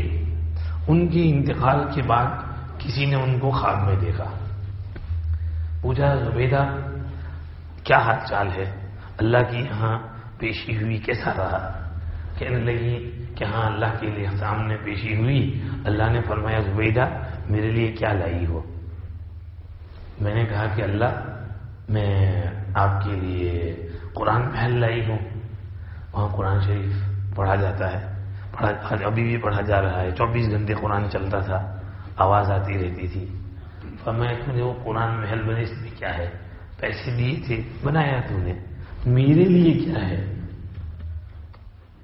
تو میں نے کہا کہ میں نے وہ نہر کھدوائی تھی، ہاں وہ میں کسی اور کو پیسے دیتا وہ بھی کھدواتا، اس میں بھی تیری نیک نامی ہوئی، شہرت ہوئی، مل گیا. میرے لیے اخلاص کے ساتھ خالص میرے لیے کیا عمل لائی ہو؟ اب میں فکر میں پڑ گئی. میں نے کہا یا اللہ میرے پاس ایسا تو کوئی عمل ہے نہیں. تو اللہ نے فرمایا ہاں چلو تیری ایک بات مجھے پسند آئی. ایک دفعہ تو کھانے کے لیے بیٹھی، گرم گرم کھانا رکھا گیا، بھوک بھی بہت لگی ہوئی تھی تجھ کو. جیسے ہی تو نے کھانے کے لیے نوالا اٹھایا تو مؤذن کی آواز آئی اللہ اکبر اللہ اکبر. تو نے فوراً وہ نوالا نیچے رکھ دیا، اپنے سر کو دوپٹہ سے ڈھانک لیا اور بیٹھی رہی، اذان کا جواب دیتی رہی. اذان پوری ہوئی تو اللہم رب ھذہ الدعوۃ التامہ دعا پڑھی اور اس کے بعد تو نے بسم اللہ بول کر کھانا شروع کیا. مجھے تیرا وہ ادب اتنا پسند آیا کہ اس کی وجہ سے تیری مغفرت کرتا ہوں. دیکھا اذان کا ادب. آج ہماری مستورات اذان کا ادب کرتی ہیں، گھروں میں آواز جاتی ہے اذان کی جی، لیکن ادب نہیں ہے. مؤذن تو کہتا ہے حی علی الصلاۃ، مؤذن کہتا ہے الصلاۃ خیر من النوم، اور ہم ہیں کہ اور سوئے جا رہے ہیں. اور سب سے میٹھی نیند اسی وقت آتی ہے جب کو مؤذن الصلاۃ خیر من النوم بولتا ہے. شیطان اس وقت آ کر ٹھپکی دیتا ہے سو جا سو جا سو جا، ابھی بہت دیر ہے، پھر فجر ٹوٹ جاتی ہے. اذان کا ادب ہونا چاہیے، مسجد کا ادب ہو، جمعہ کی نماز کا ادب ہو، خطبے کا ادب ہو. تمہارے یہاں ہندوستان میں ایک بڑی بیماری ہے، خطیب صاحب خطبہ دے رہے ہوتے ہیں اور ادھر ہاؤس میں شور ہو رہا ہوتا ہے، باہر صحن کے اندر باتیں ہو رہی ہوتی ہیں. میں نے تو ہمارے گاؤں میں بہت ڈانٹا میں نے خطبہ پڑھایا، خطبے میں اتنا شور ہو رہا ہے کہ مجھے تکلیف ہو رہی ہے، خطبے میں بھول پڑ رہی ہے، شور ہی اتنا ہو رہا ہے۔ تو بین الخطبتین میں بیٹھا، دو خطبوں کے بیچ میں، تو خاموشی ہوتی ہے لیکن پیچھے سے پورا شور آ رہا ہے۔ میں نے پھر کہا کہ بھائی 2-4 والنٹیئر کھڑے کرو کہ ان بچوں کو عادت ڈالیں کہ آگے آ کر بیٹھیں، دیکھو کتنی بے ادبی ہو رہی ہے۔ جی جمعہ کے خطبے میں چپ بیٹھنے کا حکم ہے، اگر کوئی کسی کو کہے بھائی چپ رہو تو اس سے بھی جمعہ کا ثواب چلا جاتا ہے، اتنی تاکید ہے۔ اور یہاں پر خطبے کی بے ادبی ہو رہی ہے، خطبے میں کیا پڑھا جا رہا ہے؟ قرآن شریف، حدیث شریف، اس کی بے ادبی ہو رہی ہے، مسجد کی بے ادبی ہو رہی ہے، امام صاحب کی بے ادبی ہو رہی ہے جو خطبہ پڑھ رہے ہیں، کتنی بے ادبیاں ہو رہی ہیں۔ میں نے کہا کہ اگر ایسی ہی بے ادبیاں ہوتی رہی اللہ کی طرف سے پھر عذاب آ سکتا ہے، اللہ ناراض ہو جائیں گے، اللہ اگر غصے ہو گئے آن فان میں اللہ پٹک کر سب کچھ ختم کر دیتے ہیں۔ اللہ کی شان استغنا والی ہے، اللہ مستغنی ہے، اللہ کسی کے محتاج نہیں ہے، اللہ کی شان استغنا والی، اللہ الصمد ہے، وہ میرا تمہارا محتاج نہیں ہے، ہماری جمعہ اور نماز عبادت کا محتاج نہیں ہے، ایک آن فان میں پٹک سکتا ہے۔ امر بالمعروف نہی عن المنکر کے بارے میں نے ایک کتاب میں پڑھا، ایک خطیب صاحب بھرے مجمع میں بیان کر رہے تھے، وہاں کچھ مرد عورتیں بھی تھیں، تو ان کے بیٹے نے کسی لڑکی کو ایسے ہی مستی کی، چھیڑ چھاڑ کیا، تو انہوں نے اس بیٹے کو صرف اتنا کہا، ارے بیٹے ایسا نہیں کیا کرتے، بس اتنا کہا۔ اللہ رب العزت والجلال کے غضب کو جوش آ گیا۔ اللہ نے کہا ہے تیرے بیٹے نے بڑے مجمع میں اتنی گندی حرکت کی، تو نے صرف اتنا کہا، اس کو ڈانٹا بھی نہیں، کوئی سختی بھی نہیں کی۔ اللہ پاک نے اسی وقت اس خطیب کا وہ جو خطبہ دے رہا تھا، بیان جو کر رہا تھا، اسپیچ، وہ ممبر پٹخا اور اس پر سے کوئی زلزلہ آیا، وہ ممبر بھی گرا اور وہ بھی اس کے نیچے ختم، اور مسجد بھی گری، وہ لوگ بھی ختم۔ اتنی بات پر اللہ کو غصہ آ گیا، جلال آ گیا اللہ کہ اس نے اتنی بری حرکت کی بھرے مجمع میں، اور تم نے صرف اتنا کہا کہ بیٹے ایسا نہیں کرتے۔ ڈانٹنا چاہیے، پکڑنا چاہیے، جا کے 2-4 لگانا چاہیے اس کو، یہ کیا خباثت کر رہا ہے، بھرے مجمع میں اس لڑکی کو چھیڑ دیا تم نے۔ تو یہ اللہ رب العزت کی جلال، اللہ کی شان بہت مستغنی ہے، اس کو ذہن میں رکھنے کی ضرورت ہے۔ تو جمعہ کے روز اپنے بچوں کو، بچے ہی بچے نہیں، بڑوں کو بھی، بڑے بھی بہت باتیں کرتے ہیں، ان کو ادب سکھاؤ کہ اللہ کے نام کا ادب کرو، قرآن کا ادب کرو، حدیث کا ادب کرو، امام صاحب کا ادب کرو، مسجد کا ادب کرو، ذرا کچھ تو لحاظ رکھو۔ تو یہ فرمایا پہلی صفت ایمان والوں میں کون سی ہے؟ اللہ کا نام لیا جائے تو ایک دم وہ چونک جاتے ہیں۔ اور دوسری بات فرمائی وَإِذَا تُلِيَتْ عَلَيْهِمْ آيَاتُهُ زَادَتْهُمْ ایمانا، اللہ کی باتیں ان کے سامنے پڑھ پڑھ کر سنائی جاتی ہیں تو ان کا ایمان بڑھتا ہے۔ ہاں جی، اللہ کا شکر ہے ابھی ہم اللہ کے دین کی باتیں کر رہے ہیں، ہمارا ایمان بڑھ رہا ہے، ہماری ایمان کی بیٹری چارج ہو رہی ہے، جیسے موبائل کی بیٹری چارج ہوتی ہے۔ تو قرآن سن کر ان کے ایمان کی بیٹری چارج ہو جاتی ہے، وہ بیٹھے نہیں رہتے ہیں، نوٹس لیتے ہیں، عمل کرنے کی نیت کرتے ہیں، عمل کریں گے نہیں انشاءاللہ، جو کچھ سنا ہے اس پر عمل کریں گے انشاءاللہ۔ دوسری جگہ اللہ نے کہا والذین اذا ذکروا بآیات ربہم لم یخروا علیہا صما وعمیانا، اللہ کی آیتیں باتیں ان کو پڑھ پڑھ کر سنائی جاتی ہیں تو اس پر اندھے اور بہرے بن کر نہیں گرتے، فوراً نوٹس لیتے ہیں، اس پر عمل کرتے ہیں۔ یہ اللہ کے بندے ہیں، یہ عباد الرحمن ہے۔ فرمایا وَإِذَا تُلِيَتْ عَلَيْهِمْ آيَاتُهُ زَادَتْهُمْ ایمانا، اور جگہوں پر بھی یہ لفظ آتا ہے وَإِذَا مَا أُنزِلَتْ سُورَةٌ فَمِنْهُمْ مَنْ يَقُولُ أَيُّكُمْ زَادَتْهُ ایمانا هَذِهِ ایمانا فَأَمَّا الَّذِينَ آمَنُوا فَزَادَتْهُمْ ایمانا وهم يستبشرون واما الذين في قلوبهم مرض فزادتهم رجسا الى رجسهم وماتوا وهم کافرون. اللہ نے کہا قرآن سے ایمان بڑھتا ہے. تو قرآن پڑھو، اللہ کی باتیں سنو، اپنا ایمان بڑھاؤ. 2 نمبر 3 وعلی ربہم یتوکلون، رب پر بھروسہ کرتے ہیں. ہر حال میں بھروسہ کس پر ہونا چاہیے؟ اللہ پر. سب کام کون کرتے ہیں؟ اللہ کرتے ہیں. ہم کچھ نہیں کرتے، ہم تو ایک ظاہری اسباب ہیں، اصل کام کرنے والے اللہ ہیں. چاہے کوئی بھی مسئلہ ہو، چھوٹا مسئلہ ہو، بڑا مسئلہ ہو، پرابلم ہو، پریشانی ہو، تکلیف ہو، اللہ کی طرف متوجہ رہو، اللہ کی طرف متوجہ، اللہ پر بھروسہ کرو، اپنا سارا کام اللہ کو حوالے کر دو. توکل کے معنی کیا ہے؟ دیکھو، اگر آپ کا کورٹ میں کوئی کیس ہو تو آپ کیا کرتے ہیں؟ خود جا کر اس کیس کو فائٹ کرتے ہیں یا کوئی وکیل لیتے ہیں؟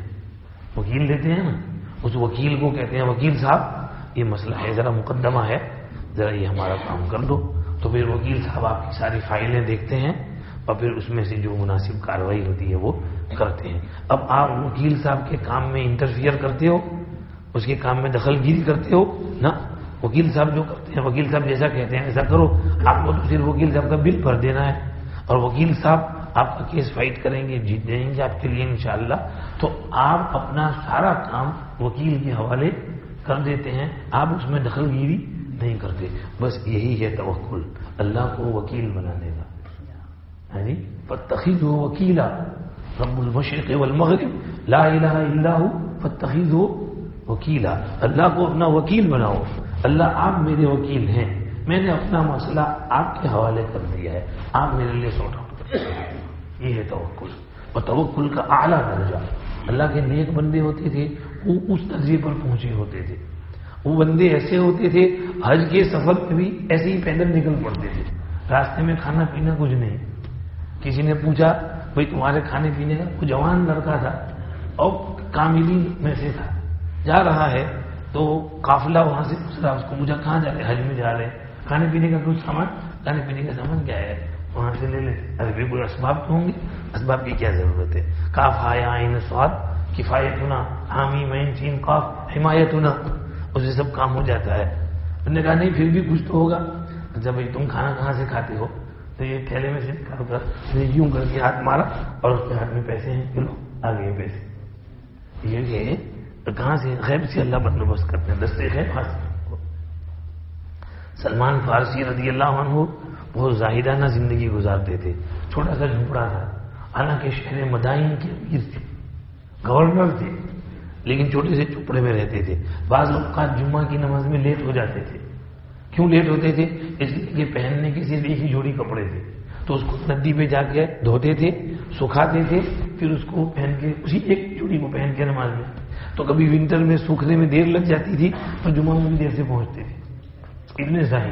ان کے یہاں مہمان آ گئے، باہر نکلے اور اللہ سے کہا اللہ میرے یہاں مہمان آئے ہیں، مہمانی کے لیے کچھ چاہیے. اور اس کے بعد وہاں سے پرندے اڑ رہے تھے. پرندوں سے کہا اے پرندو میرے یہاں مہمان آئے ہیں، مجھے پرندہ چاہیے، تم میں سے ایک نیچے آ جائے. تو ایک نیچے آ گیا. ہرن بھاگ رہے تھے، اے ہرنی کو میرے یہاں مہمان آئے، ایک ہرن کی ضرورت ہے. ایک ہرن آ گیا. ان کے پاس ہرن کو ذبح کیا، پرندے کو ذبح کیا، مہمانوں کو مشکل ہے. یعنی یہ اللہ والوں کا اللہ پر بھروسہ ہوتا تھا، اللہ پر بھی ان کا کام کرتے تھے. وہ اعلیٰ ربہم یتوکلون، اللہ پر بھروسہ کرتے ہیں. آگے الذین یقیمون الصلاۃ، ہاں نماز برابر پڑھتے ہیں. صرف فرض نماز نہیں، فرض کے ساتھ سنتیں بھی برابر. آگے کی سنتیں، بعد کی سنتیں. فجر کی سنت ظہر سے پہلے، ظہر بعد، عصر سے پہلے، مغرب کے بعد، عشاء سے پہلے، عشاء کے بعد. ساری سنتیں موقدہ غیر موقدہ پڑھتے ہیں. نفلیں بھی پڑھتے ہیں، تحیۃ المسجد بھی پڑھتے ہیں، تہجد بھی پڑھتے ہیں، اشراق بھی پڑھتے ہیں. یہی یقیمون الصلاۃ، نماز برابر قائم کرتے ہیں.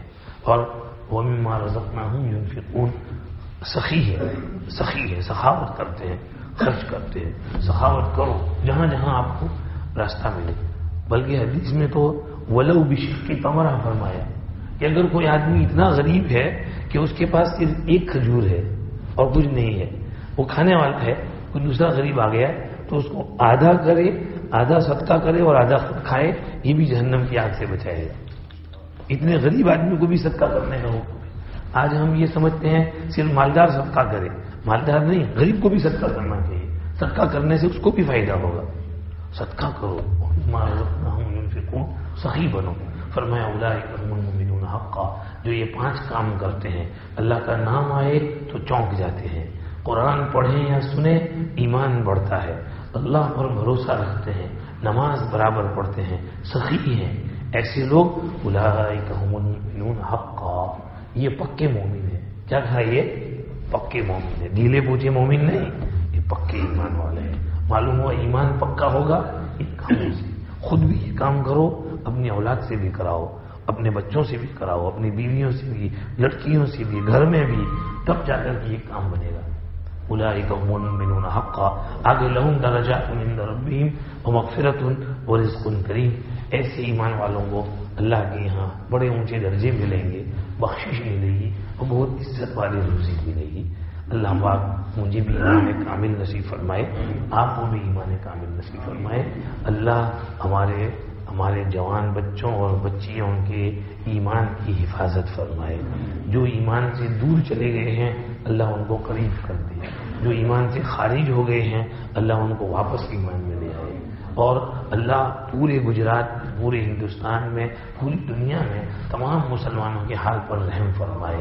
بے دینی کی فضا جو قائم کی جا رہی ہے اس کو اللہ دور فرمائے. دیکھو یہ دوسرے حالات جو ہوتے ہیں سیاسی ویاسی، وہ تو چھوٹی چیزیں ہیں، بڑی چیز تو یہ ایمان کی حفاظت ہے. اگر ایمان محفوظ ہے، ظاہری مصیبتیں آئیں کچھ بھی نہیں، سب کچھ برداشت ہو سکتا ہے، لیکن ایمان چلا جائے تو اس سے بڑی مصیبت کوئی نہیں ہے. تو ہماری قوم کے ایمان کی فکر کرنا بہت ضروری ہے کہ ہماری قوم کا ایمان کیسے بچ جائے، ان کا دین کیسے محفوظ ہو جائے. مولانا علی میاں صاحب کی بات یاد رکھنی چاہیے. فرماتے تھے اگر پورے ہندوستان کو، ساری دنیا بھر کے مسلمانوں کو ایک میدان میں جمع کیا جائے اور مجھ سے کہا جائے کہ آپ ان سے ایک سوال پوچھو، تو میں ان کو ایک سوال پوچھوں گا. وہ سوال جو یعقوب علیہ السلام نے اپنی اولاد کو مرتے وقت پوچھا تھا، ما تعبدون من بعدی، میرے مرنے کے بعد تم عبادت کس کی کرو گے؟ یہ نہیں کہ میرے مرنے کے بعد تم کہاں سے کھاؤ گے، کیا کھاؤ گے، کہاں رہو گے، تمہارے پاس گھر ہے کہ نہیں، زمین ہے کہ نہیں، جائیداد ہے کہ نہیں، پیسے ہیں کہ نہیں، جاب ہے کہ نہیں، بزنس ہے کہ نہیں، انکم ہے کہ نہیں. یہ سوال نہیں پوچھوں گا. میرے مرنے کے بعد تم عبادت کس کی کرو گے؟ عبادت کی فکر تھی کہ میری اولاد مرتد نہیں ہونی چاہیے، میری اولاد دین سے چلی نہیں جانی چاہیے، میری اولاد دین پر قائم رہنی چاہیے. یہ فکر ہر شخص کو ہونی چاہیے. اور صرف اپنی اولاد کی فکر نہیں، ہمارے علاقے کی، شہر کی ساری اولاد ہماری اولاد ہے. علماء بھی فکر کریں، تبلیغ والے بھی فکر کریں، قوم کے ذمہ داران اور لیڈر بھی اس کی فکر کریں. جب سب مل کر فکر کریں گے، مرد بھی فکر کریں، عورتیں بھی فکر کریں، عورتیں مستورات کی جماعت میں جائیں، عورتیں گھروں میں تعلیم کا نظام قائم کریں، دین کا ماحول پیدا کریں، تب جا کر کے دین محفوظ رہے گا. اگر یہ محنت نہیں کی تو دین محفوظ نہیں رہے گا. اللہ حفاظت فرمائے. تو اس لیے ایمان کی حفاظت کے لیے، دین کو بچانے کے لیے یہ ساری محنتیں کرنی پڑیں گی. اللہ ہمیں توفیق نصیب فرمائے. درود شریف پڑھ لیجیے. سبحانك اللهم وبحمدك نشهد ان لا اله الا انت نستغفرك ونتوب اليك. اللهم لك الحمد كله ولك الشكر كله ولك الملك كله بيدك الخير كله واليك يرجع الامر كله لا نحصي ثناء عليك انت كما اثنيت على نفسك. اللهم صل على سيدنا محمد النبي الامي وعلى اله واصحابه وسلم تسليما. ربنا آتنا في الدنيا حسنه وفي الآخرة حسنة وقنا عذاب النار. رب اغفر وارحم وانت خير الراحمين. اللهم اغفر لأمة سيدنا محمد صلى الله عليه وسلم. اللهم ارحم أمة سيدنا محمد صلى الله عليه وسلم. اللهم تجاوز عن أمة سيدنا محمد صلى الله عليه وسلم. اللهم فرج الكرب عن أمة سيدنا محمد صلى الله عليه وسلم. اللهم استر واجبر واحفظ واهدي أمة سيدنا محمد صلى الله عليه وسلم. اللهم ثبتنا على الإيمان وأمتنا على الإيمان واحشرنا يوم القيامة مع المتقين مع الإيمان. اللهم حبب إلينا الإيمان وزينه في قلوبنا وكره إلينا الكفر والفسوق والعصيان واجعلنا من الراشدين واجعلنا من الفائزين المهديين يا مقلب القلوب ثبت قلوبنا على دينك ويا مصرف القلوب صرف قلوبنا إلى طاعتك اللهم زينا بزينة الإيمان واجعلنا هداة مهتدين اللهم اهدنا واهد بنا واهد الناس جميعا اللهم اهدنا واهد بنا واهد الناس جميعا اللهم اهدنا واهد بنا واهد الناس جميعا واجعلنا سببا لمن اهتدى يا رب العالمين يا ارحم الراحمين اللهم اجعلنا هادين مهتدين غير ضالين ولا مضلين سلما لأوليائك وحربا لأعدائك نحب بحبك من أحبك ونعادي بعداوتك من خالفك من خلقك اللهم هذا الدعاء وعليك الإجابة وهذا الجهد وعليك التكلان یا ارحم الراحمین محض اپنے فضل و کرم سے ہم سب کی مغفرت فرما دیجیے پوری امت کی مغفرت فرما دیجیے پوری امت پر رحم کر دیجیے یا اللہ پوری امت کے ساتھ ستاری کا معاملہ فرمائیے امت کی کمزوریوں پر پردہ ڈھان دیجیے امت کی اصلاح فرمائیے امت کو ہدایت نصیب فرمائیے ہدایت کے راستے پر گامزن فرمائیے صراط مستقیم پر استقامت عطا فرمائیے ایمان پر ثابت قدمی عطا فرمائیے ہماری نوجوان نسلوں کے دین اور ایمان کی حفاظت فرمائیے اللہ انہیں دین سیکھنے کا شوق نصیب فرمائیے دین پر چلنے کا شوق نصیب فرمائیے دین پر چلنا ہمارے لیے ان کے لیے آسان فرمائیے یا اللہ ہماری نوجوان نسلوں کے دین اور ایمان کی حفاظت فرمائیے کفر سے بچائیے شرک سے بچائیے فسق سے بچائیے فجور سے بچائیے ارتداد سے بچائیے زنا کا ماحول ختم فرمائیے لواطت کا ماحول ختم فرمائیے شراب نوشی اور ڈرگز کا ماحول ختم فرمائیے گیمبلنگ اور جوا کھیلنے کا ماحول ختم فرمائیے سود کے پیسے کھانے کا ماحول ختم فرمائیے حرام کمائی سے حفاظت فرمائیے حرام دھندوں سے حفاظت فرمائیے حرام خوری سے حفاظت فرمائیے حرام کاموں سے حفاظت فرمائیے نفسانیت اور شیطنت سے حفاظت فرمائیے حب الشہوات سے حفاظت فرمائیے شہوت پرستی سے بچائیے یا اللہ دین سے دور بھاگ جانے سے حفاظت فرمائیے دین کے قریب کر دیجیے نمازوں کا اہتمام نصیب فرمائیے اللہ تلاوت کا شوق نصیب فرمائیے ذکر فکر کی توفیق عنایت فرمائیے دین پر ثابت قدمی عطا فرمائیے یا اللہ امت پر رحم فرمائیے کرم فرمائیے اللہ امت کے ظاہر کو بھی درست فرمائیے اور باطن کو بھی درست فرمائیے امت کی جملہ پریشانیوں کا خاتمہ فرمائیے ہماری اس ملک میں جو پریشانیاں ہیں ان کو بھی ختم فرمائیے یا اللہ اور دوسرے ممالک میں فلسطین کے مسلمانوں پر رحم فرمائیے شام کے مسلمانوں پر رحم فرمائیے یا اللہ وہاں پر لیبیا اور عراق اور یمن کے مسلمانوں پر رحم فرمائیے یا اللہ اہل سنت کی حفاظت فرمائیے اہل شیعہ اور رفض والوں سے حفاظت فرمائیے رافضیوں سے نجات عطا فرمائیے صہیونی نظام سے حفاظت فرمائیے ان کی اسکیموں کو فیل فرمائیے جو غلط اسکیمیں کرتے ہیں ان کی اسکیموں کو فیل فرمائیے مسجد اقصی کی حفاظت فرمائیے حرمین شریفین کی حفاظت فرمائیے عرب اور عجب کی حفاظت فرمائیے عرب اور عجب پر رحم فرمائیے برما کے روہنگیا مسلمانوں کی حفاظت فرمائیے اللہ بیچاروں کی غیب سے مدد اور نصرت فرمائیے حفاظت حمایت فرمائیے سب کچھ ان کا تو لوٹ گیا ختم ہو گئے یا اللہ بیچاروں کی مدد اور دستگیری فرمائیے یا اللہ جہاں جہاں مسلمان یا اللہ بے گھر ہیں ان کو کوئی اچھا ٹھکانہ نصیب فرمائیے بھوکے پیاسے ہیں ان کو دانا پانی نصیب فرمائیے بیمار ہیں زخمی ہیں علاج معالجے کی اسباب عنایت فرمائیے شہید ہو گئے ہیں ان کے درجات بلند فرمائیے شہیدوں کے خون کو بیکار نہ جانے دیجیے ان کے خون کی برکت سے اسلام کے لیے خیر کے فیصلے فرمائیے اسلام کا بول بالا فرمائیے اسلام کو بے سے عزت قوت شوکت اور غلبہ نصیب فرمائیے اللہ پوری امت پر رحم فرمائیے پوری انسانیت پر رحم فرمائیے پوری انسانیت کو ہدایت نصیب فرمائیے ہدایت اللہ مسلمان کو بھی ہدایت نصیب فرمائیے اور غیر مسلم کو بھی ہدایت نصیب فرمائیے غیر مسلموں کے دل میں اسلام اور مسلمان کی محبت ڈال دیجیے اور مسلمانوں کے ساتھ نرمی سے پیش آنے کی توفیق عطا فرمائیے یا اللہ ہر جگہ امن و امان چین اور سکون اور پیس والا ماحول قائم فرمائیے یا اللہ ہماری ٹوٹی پھوٹی دعائیں قبول فرمائیے حاضرین مجلس اور شرکائے دعا میں سے جس کے دل میں جو جائز مقصد ہے تمام نیک مقاصد میں کامیابی نصیب فرمائیے۔ یا اللہ ہر خیر سے ہم سب کو مالا مال فرمائیے، ہر شر اور برائی سے ہم سب کی حفاظت فرمائیے، ہر وہ خیر عطا فرمائیے جو آپ کے پاک پیارے حبیب صلی اللہ علیہ وسلم نے آپ سے مانگی ہے، اور ہر اس شر سے پناہ نصیب فرما دیجیے جس سے انہوں نے آپ کی پناہ مانگی ہے۔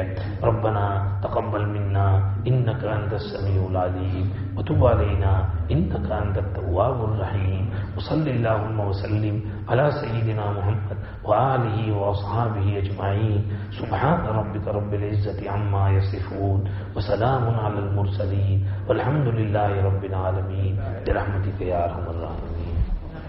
میں آپ سب حضرات کا شکر گزار ہوں کہ آپ نے خدمت کا موقع عنایت فرمایا۔ نورانی صاحب کو بھی اللہ جزائے خیر دے۔